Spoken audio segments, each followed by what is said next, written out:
My Big, Dumb, Invisible Dragon.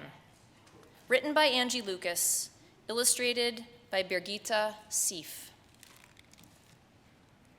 Have you ever seen an invisible dragon? Neither had I. But one day last May, a giant one swooped in and landed on my head, right on top of my head. It was the day Ollie's mom came to get us from Turtle Hill Park, instead of my mom. She had a funny look on her face, and she opened her mouth 3 times before any words came out. I don't know if the dragon rode to the park with Ollie's mom or if he was already there hiding in the trees. All I know is I didn't see him coming. And once he was there, he would not go away. Dad and I had to get used to making dinner without Mom there. We had to get used to how quiet it was in the car without her singing along to the radio.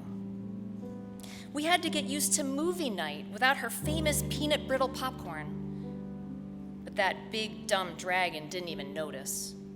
He moved right in and made himself at home. He curled up on my chest every night when I was going to sleep. I swear he must have weighed a ton. He made it super hard to get out of bed in the morning. At school, he cast a ginormous shadow that followed me everywhere. And if you think it's easy to stand up straight with a dragon on my head, let me tell you, it wasn't. I think he's the reason some kids didn't talk to me as much anymore. Some days I ignored him. I pretended he wasn't there at all. I played hard and laughed like crazy, even louder and crazier than before. But that didn't make him leave. Other days I got angry. Go away! You can't believe how mad I got. I yelled and shouted, "No, stop, at him, at everyone. What did that dragon do? He put on his headphones and tuned me out.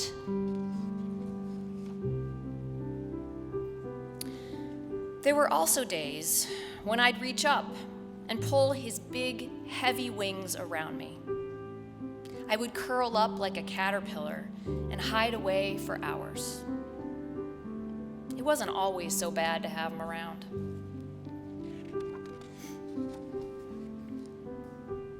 Still, almost every day, I tried to make a deal with him. If you'll just get lost, I'll never say a bad word ever again, I told him.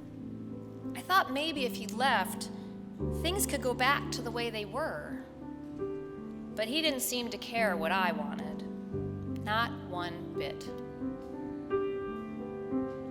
Then one day, when the sky was filled with cotton candy clouds, Ollie invited me back to the park.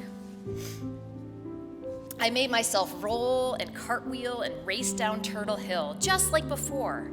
I ran so blazing fast, my hair stood straight up like uncooked spaghetti, which made Ollie giggle. Then something happened that I wasn't expecting at all. For the first time in months, I forgot all about my dragon. When we ran out of breath, we flopped down on the grass and took turns spotting shapes in the clouds. I see a giant octopus, I said. Does that look like a chicken to you? Ollie asked. There's a pig. Or is that a bear? I asked. That one kind of looks like a dinosaur, Ollie said. Actually, I'm pretty sure it's a dragon. I don't know what that dragon saw up there in the clouds, but after that day, he started soaring even higher and staying away longer.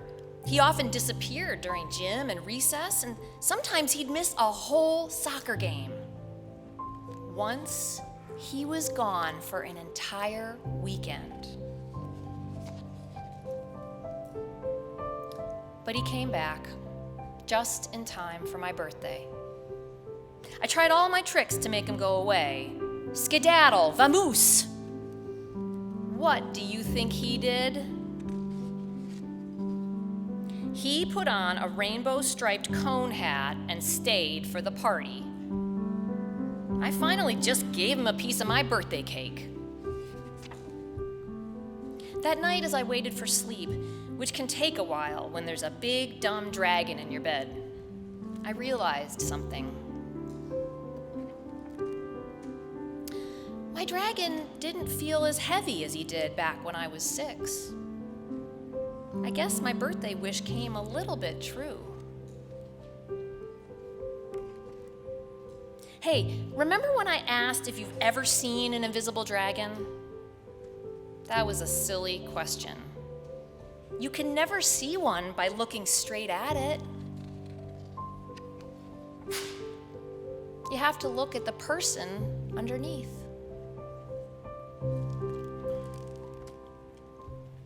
The end.